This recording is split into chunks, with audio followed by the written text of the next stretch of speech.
everyone, we are from Group 2. Me, Shinkai, and also Christina will be representing Group 2 to present for our report. So the title of our presentation is Flood Mitigation, and also what are the strategies that should be implemented by the Malaysia's government to mitigate the flood issue. So let's start our presentation with what is flood. So flood is a situation where the water overflows and submerges the land. It is a quite frequent and also devastating environmental disaster in Malaysia. So what is flood mitigation? It refers to a set of strategies used to reduce the risk of flooding. The objectives of flood mitigation is to minimize the economic losses and also protect the community. Flood mitigation addresses both structural and also non-structural measures. For the structural, it including building flood barriers and also deepening the river. While for non-structural measures, it includes the early warning system and also the community awareness programs. So basically, flood mitigation is the approaches to flood management. Now, I will pass the floor to Christina for research methodology. For research and methodology, we gathered insights by doing survey questions via Microsoft Form that consists 23 questions. Most of our respondents is UTP students and from the local community. We collected around 100 responses and analyzed the data using quantitative methods to identify common patterns and opinion regarding flood mitigation. For findings and discussions, Part 1, Findings. For question number 1, 2, 3, and 4, which is the demographic data part, we asked about their age group, course, gender, and which state they are from. Most of our respondents came from various age group, course, and states around Malaysia. Next, for question number 5, 6, and 7, we also assessed their flood experiences, awareness level, and willingness to contribute to mitigation efforts. From the survey, we can conclude that most of our respondents never experienced flood and never participate in any flood awareness or preparedness programs. However, most of them are aware of the Malaysia's flood mitigation strategies. For question number 8, we asked if they willing to pay higher taxes for better flood prevention measures, and most of them agreed to pay higher tax for better flood prevention measures.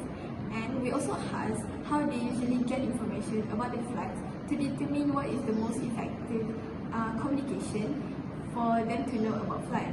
And most of them agreed that social media is the best platform to get information about floods.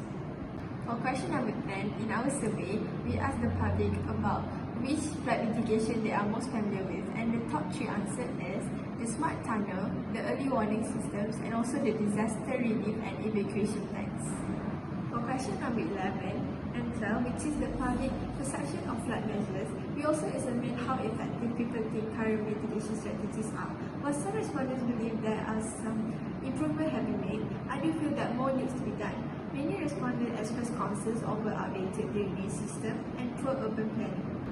On question 13 and 14, the survey is about government and community roles in the flood mitigation. Our survey revealed that the majority of respondents believe that the government should take the lead in flood prevention. However, community involvement also seen as crucial. Trust in authorities to handle flood disaster was mixed, with some respondents expressing skepticism about response effectiveness. On question 15, we asked if the respondents willing to relocate if their area is prone to flood, and most respondents were reluctant because due to personal reasons and financial constraints. For question 16, we asked about how satisfied are they with the government's disaster response during floods. Some respondents appreciated the quick rescue efforts and satisfied with the government's disaster response during flood, while others criticized delays and inadequate aid distributions. For question number 17, do they believe that climate change is worsening the flood situation in Malaysia? A majority of the respondents, which is over 70%, agreed that climate change is the reason for the flood situation in Malaysia. For question 18, we asked them to rate the effectiveness of Malaysia's flood warning system, and the average rating is 3.37 out of 5 stars. asked them what do they think about local communities playing an active role in flood mitigation. They think that the local communities should do more, such as participating in cleanups and awareness program. For question 20, which is, do you think the government should invest more in flood prevention? And all of the respondents answered yes.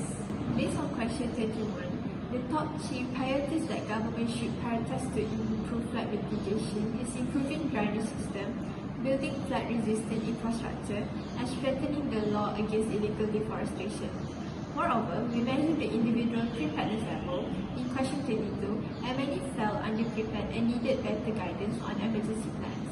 Last but not least, for this survey, we gathered respondent suggestions for better flood management, and the top 5 suggestions are increasing flood awareness campaign, strengthening government action in flood prevention, improving infrastructure, encouraging donation and volunteering, and enhancing drainage system.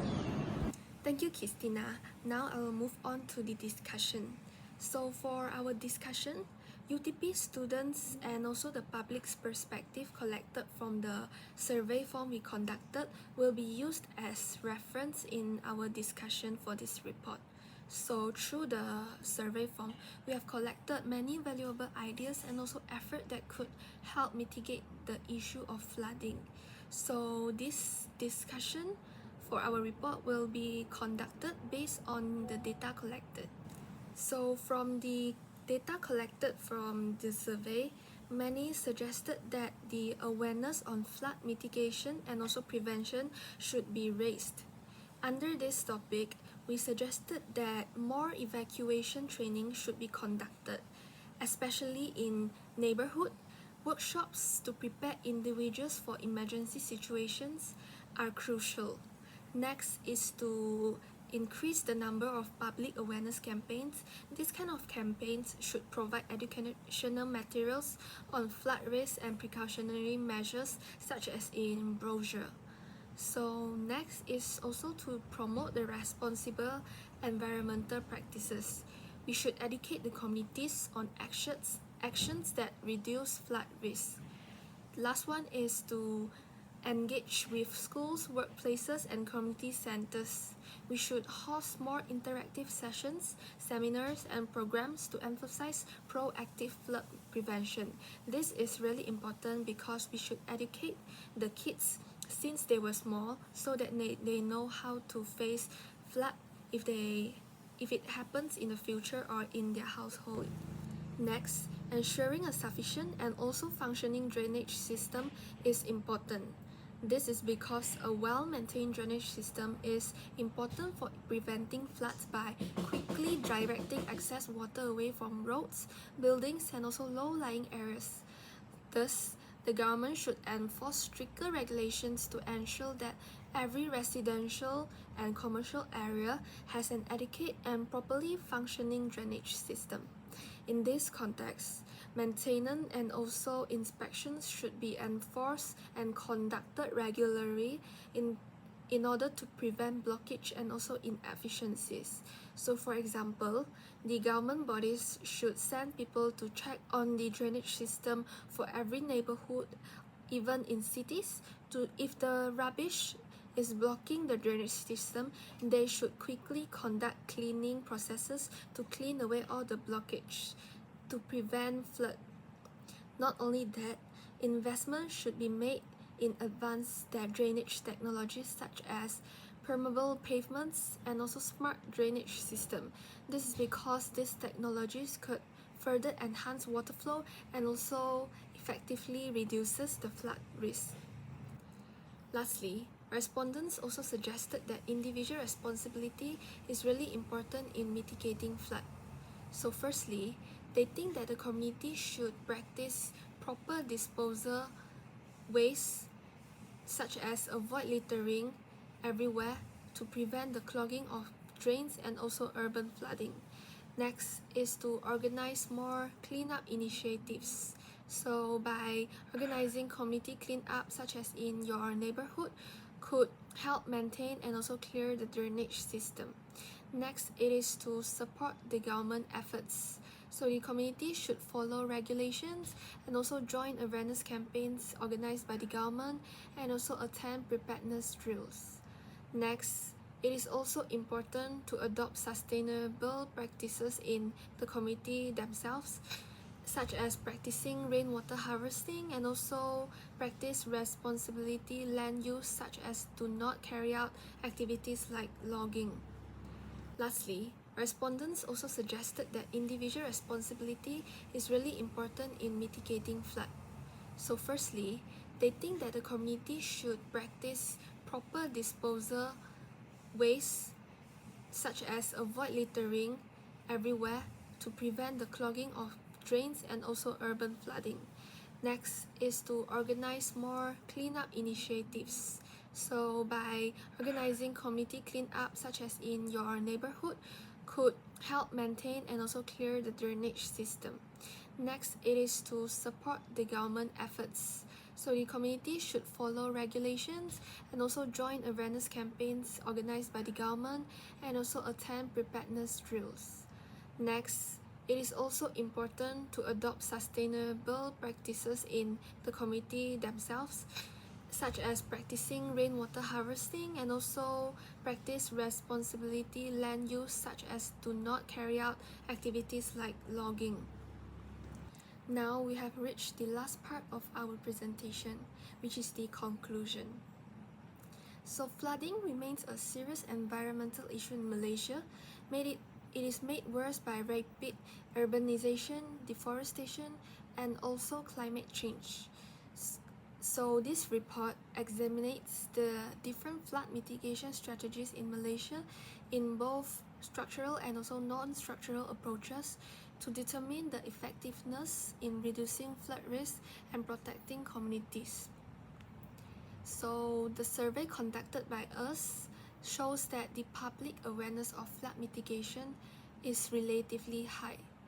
Many people recognizes the initiatives like the smart tunnel, the early warning systems. However, respondents also highlighted the areas that need to be improved by the government in their efforts of flood mitigation.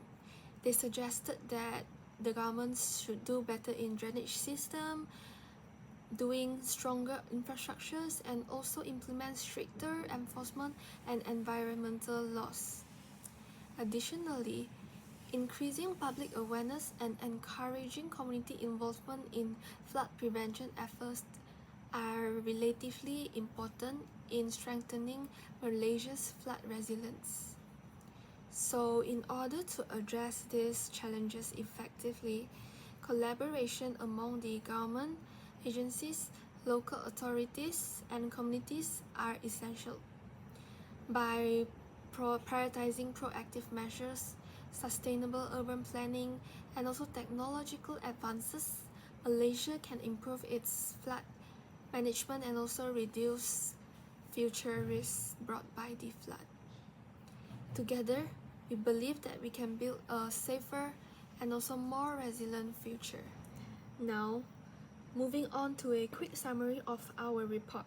So in this report, we highlighted the challenges, which is flooding is worsened by urbanization, deforestation, and also climate change.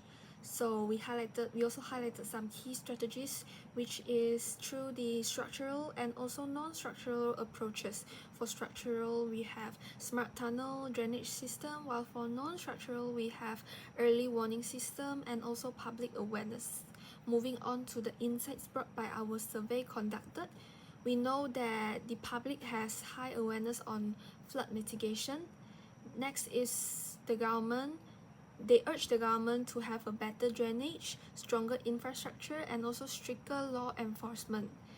We also know that the importance of community engagement in flood prevention. Lastly is the recommendations by the respondents and also from our team. So we know that it is really important for multi-stakeholder collaborations, which includes the government, the local authorities, and also the communities. Next is the sustainable urban planning and technological advancement should be implemented. Lastly is that proactive measures to enhance the flood resilience should be implemented as well. Here you can see is the list of reference. So the data and also info written in our report, some are taken reference from these websites stated below. That's all from presentation from Group 2. Thank you and have a nice day.